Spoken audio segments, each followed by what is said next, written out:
बिस्मिल्लाहिर्रहमानिर्रहीम। मौजूद अरकान प्रेस, आपका बहुत शुक्रिया। कुछ चीज़ें हैं जिन पे फौरी तौर पे बात करनी ज़रूरी थी, तो इस मकसद के लिए आपको ज़हमत दी है। इस वक्त पाकिस्तान रेलवे, मैंने पहले भी कहा है रिपीटेडली, ख़ासी बड़े माली बहरान का शिकार है, जिसकी बुनियादी वजह प्राइस हाइक, जो ऑयल प्राइस हाइक है, उसने हमारे बजट को उल्टा के रख दिया। और उसके बाद सैलाब, उस सैलाब के नतीजे में 7 अरब रुपया जो कमाना था वो नहीं कमाया जा सका, क्योंकि ऑपरेशन बंद हो गया था। और उसके बाद कई 100 अरब का हमारे इंफ्रास्ट्रक्चर को लॉस, जिसमें से फौरी ज़रूरत 40 अरब रुपए की है रेलवे को, जिसका PC1 बना के हमने भेजा हुआ है।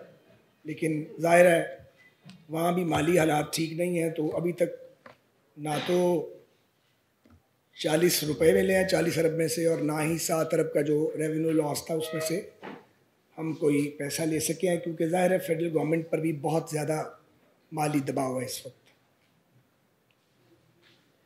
तो मैं ये ज़रा वाज़ेह करना चाहता हूँ कि इसकी वजह से रेलवेज़ को अपनी पेंशन्स और सैलरीज़ की अदायगी में रुकावट आ रही है और डिलेज आ रहे हैं।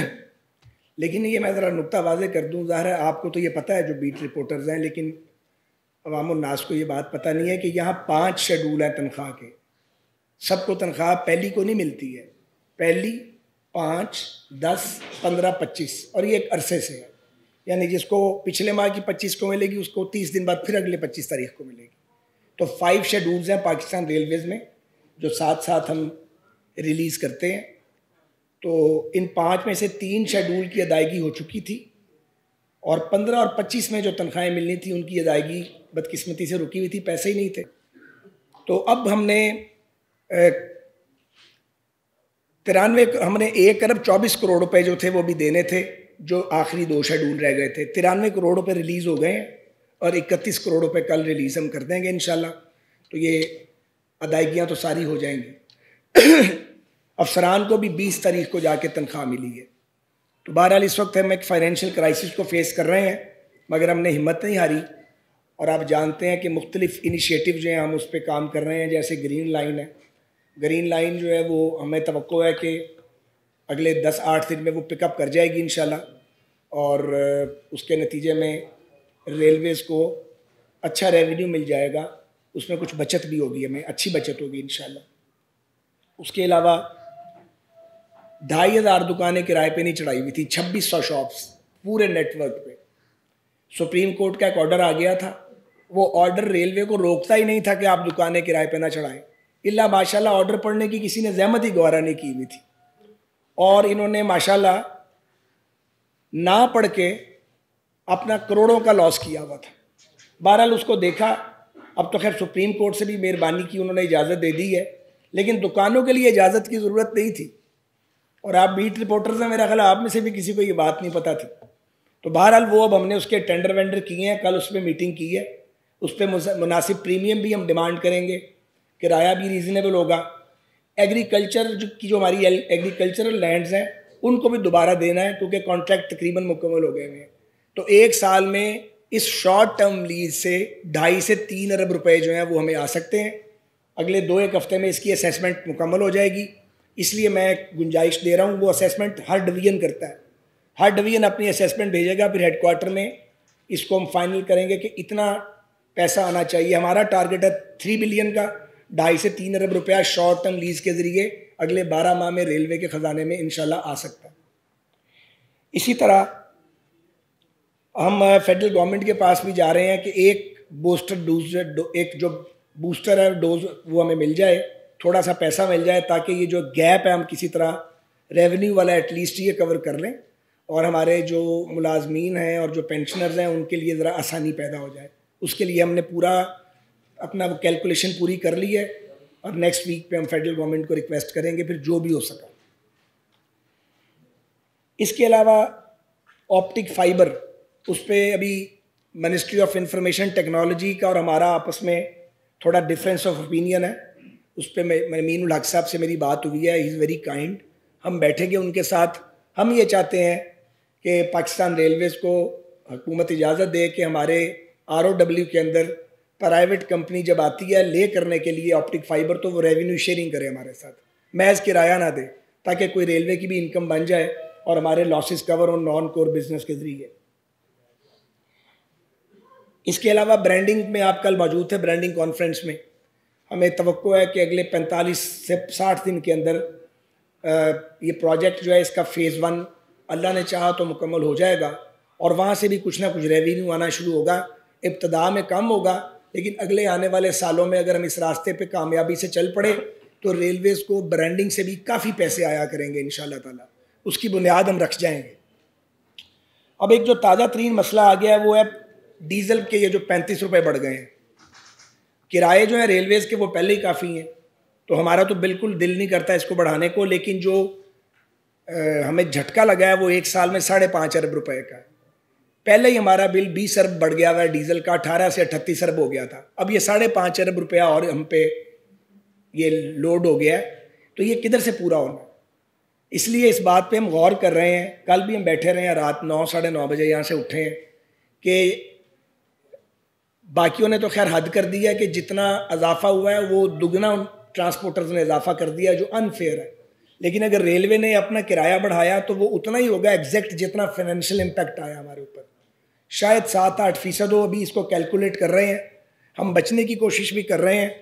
तवक्को ये है कि अगर रशिया से तेल की दरामद हो गई तो प्राइसेस नीचे आ जाएंगी, तो उससे फिर लोगों के लिए आसानी पैदा होगी। इसको हम कैलकुलेट कर रहे हैं, लेकिन हम 5.5 अरब का झटका साल का बर्दाश्त करने की हमारे में सख्त सच्ची बात है नहीं है, क्योंकि अगर ये बर्दाश्त किया तो फिर तनख्वाहें और सैलरीज और ये पेंशन देना हमारे लिए मुमकिन नहीं रहेगा। और आप सबको पता है कि रेलवे जो है वो एक, और रेलवे, PIA, सिविल एविएशन, शायद कोई एक आध महकमा और होगा जो कमा के अपनी पेंशन और सैलरी में कंट्रीब्यूट करता है। और हमें जो सपोर्ट मिलती है रेलवे में, वो जो शॉर्टफॉल है जिसे खसारा कहा जाता है, वो पेंशन है।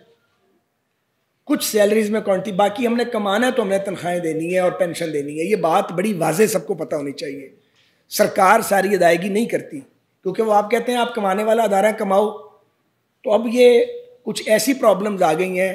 कोविड में भी सेटबैक आया था, लेकिन सैलाब में बहुत बड़ा सेटबैक आया है। बहरहाल हमने हिम्मत नहीं हारी, हम इस अपने रास्ते बनाने की कोशिश कर रहे हैं। कुछ तो हम पैसा कमाएंगे नॉन कोर बिजनेस से, और कुछ फिर हमें देखना पड़ेगा कि कैसे इसको एडजस्ट करना है तेल की प्राइस को। लेकिन ये बात वाज़ेह हो कि ये सारा कुछ 10-15 दिन या महीने 2 महीने में नहीं होता। ऑब्वियसली इसका जो अब आप एक काम शुरू करते हैं, जैसे ब्रांडिंग वाला काम है, तो हम एकदम सब कुछ ब्रांडिंग के लिए नहीं देंगे। पहले एक पायलट प्रोजेक्ट करेंगे, उसकी टीदिंग प्रॉब्लम्स आती हैं, उन टीदिंग प्रॉब्लम्स को हम देखेंगे, उनको एड्रेस करेंगे, फिर उससे ज़रा अपने सर्कल को वसी करेंगे। तो ये स्टेप वाइज जो है मरहलावार हम ब्रांडिंग की तरफ जाएंगे। इसी तरह ये जो हमारा रियल एस्टेट है, जिस पे सुप्रीम कोर्ट ने कहा है कि आप 5 साल के लिए कर सकते हैं, और अगर ज़्यादा करना है तो रूल्स बनाएं, और रूल्स जो है वो कैबिनेट उसको अप्रूव करे। रूल्स हम बना रहे हैं, 7-8 दिन में वो रूल्स हम सबमिट कर देंगे। लेकिन वो रूल्स बन भी गए तो अगर आपने प्राइवेट पब्लिक पार्टनरशिप के अंदर जाना है तो उसमें भी बहुत मोहतात होना पड़ता है आपको, कि कोई गलती ना हो, पेपरा लॉज को फॉलो किया जाए, शफाफियत मेंटेन हो। वो फिर लॉन्ग टर्म है, उसकी बुनियाद तो हम ज़रूर रख देंगे, लेकिन मुझे नहीं लगता कि 6-7 माह में कोई मेगा प्रोजेक्ट जो है वो हो सकेगा, मगर उसकी बुनियाद रखी जाएगी। और जो भी हुकूमत होगी इंतखाबात के बाद, जब ये टर्म पूरी होगी, उसके लिए एक आसानी होगी, हमने उनको बेस फ्राहम कर दी होगी। क्योंकि जब आप काम करते हैं तो ये नहीं सोचना चाहिए कि सारा काम मैंने ही करके जाना है, ये कभी नहीं हो सकता। तो आपने काम कुछ कर देना है और कुछ आपने बुनियाद फराहम करनी है अपने बाद आने वालों के लिए, ताकि निज़ाम रियासती अदारों का चलता रहे। ये चंद बातें मैंने आपसे करनी थी। आपका बहुत शुक्रिया। आप कुछ सवाल करना चाहें तो मैं, हाँ बताते हैं आपको। इसमें ये बड़ा सिंपल इशू है, एक ही इशू है, मैं लंबी तफसील में नहीं जाता। पाकिस्तान रेलवे का इंटरेस्ट 99% हमने प्रोटेक्ट नहीं करना, 100% करना। अगर कहीं 98% होगा, 90% होगा, तो मैं इंतज़ार करूँगा। मेरा ख्याल है इसमें सारी बात है। मैं माजी के लोगों पे कोई मलबा नहीं डालना चाहता। उसकी वजह है कि उन पे डालते डालते कोई जो हमारे दोस्त हैं, दोस्त ममालिक, वो फिर उनको वो मजरू होते हैं, तो मैं वैसी मैंने कोई बात नहीं करनी, लेकिन रेलवे की टर्म्स पे आना पड़ेगा। जो चीज़ रेलवे को सूट करेगी उसी बुनियाद पर हम काम करेंगे। तो अभी ये बातचीत कर रहे हैं इंशाल्लाह ताला। बात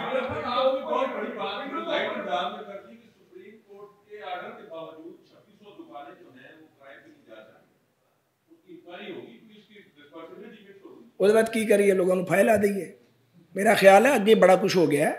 दुकानें नहीं दी ना है लिया, किस किस को आपने लटकाना है, इनको मैंने कहा फार्मूला बनाओ, अच्छा प्रीमियम लो और कार्टिल नहीं बनने देना आपने, और एक दुकानों को इवेल्युएट करो, और वो जो होता है स्टीरियोटाइप काम नहीं करना, उस पर इन्हें चंद दिन दिए गए हैं।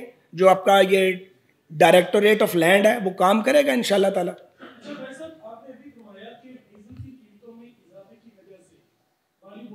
और अगर इनको सजा देनी है फिर सजा वहां से शुरू करें जिन लोगों ने पाकिस्तान को इस हालत पे पहुंचाया है। एक सेकंड सर बोलने दें मुझे काइंडली। और अब उधर गए ना तो फिर पर जलते हैं बहुत सारे लोगों के।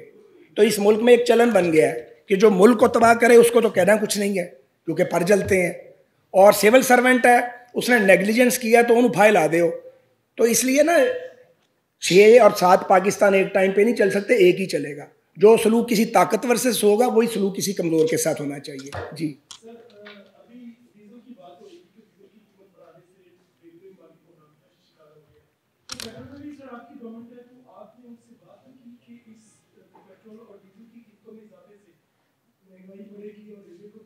देखिए, मैं इकोनॉमिक्स की समझ बूझ मुझे नहीं है, मैंने कभी दावा भी नहीं किया आज तक।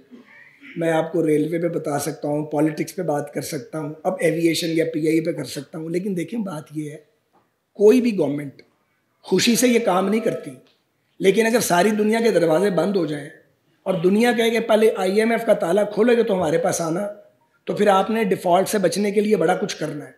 ये जो डार साहब को करना पड़ रहा है या जब मौजूदा इत्तेहादी हुकूमत को करना पड़ रहा है, ये गंद किसी और का है। और अगर कंपेयर करना है तो फिर नवाज शरीफ के 4 साल को इमरान खान के 4 साल से करें, वो कंपैरिजन लोगों को याद नहीं रहता। और जो आखिरी शाहिद खाकान साहब के 10 महीने थे, वो क्या 10 महीने थे, शाहिद साहब ने बड़ा जोर लगाया, बड़ी एफर्ट की, साजिश अपने अरूज में थी, काम तो करने को नहीं देता। इसी तरह अब ये जो 8-9 महीने हैं तो फायर फाइटिंग के हैं, जो तबाही मचा गए हैं। नोट करना चाहिए, हम IMF को अलविदा कर गए थे, इसकी कोई तरदीद करे। IMF का प्रोग्राम कौन लाया दोबारा पाकिस्तान में? पिछली हुकूमत लेके आई।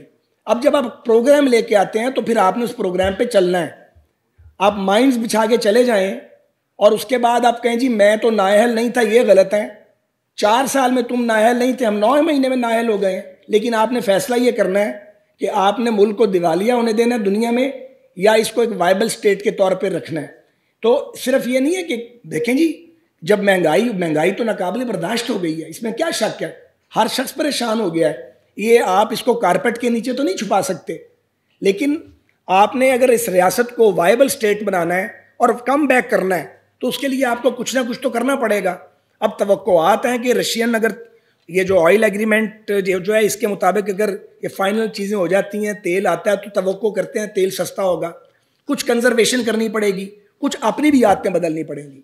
अगर कहा गया आप 8 बजे या 8:30 बजे मार्केट बंद करें तो फिर करें, क्योंकि आप यहाँ प्रॉब्लम एक और है कि मुझे कोई तंग ना करे मगर मुल्क बिल्कुल ठीक हो जाए, ये नहीं हो सकता। सेक्रीफाइस सबको करना पड़ेगा, अपनी हैबिट्स चेंज करनी पड़ेंगी। सारी दुनिया में आप देखते हैं 6 बजे सारी दुनिया में महज़ब तरीन मुल्क बंद हो जाते हैं। क्यों बंद हो जाते हैं? उनके पास तो कुव्वत खरीद हमसे 100 गुना ज़्यादा है, इसलिए कि उन्होंने अपनी एक हैबिट्स को ठीक कर लिया है। हमें भी अपनी आदतें बदलनी पड़ेंगी। उसी तरह जिस तरह पंजाब में 1-1, 2-2 बजे तक शादियां चलती थी ना, फिर एक फैसला आया थी 10 बजे बंद होगा। हम सब ने बड़ा माइंड किया क्योंकि हम सब आदी थे कि भाई नहीं, हम तो 12-1 बजे वापस आएंगे। उसमें क्राइम रेट बढ़ जाता था, ख़वातीन जेवरात के साथ रात को लुटती थी, फैमिलीज डिस्टर्ब होती थी। आज आदत पड़ गई, 10 बजे 10:15 बजे लोग घरों को वापस आ जाते हैं। बाकी आदतें भी ठीक करनी पड़ेंगी, और जो हम ये नुकसानात करते हैं अपनी आदतों से, इनको ठीक करना पड़ेगा। बहुत बहुत शुक्रिया जी।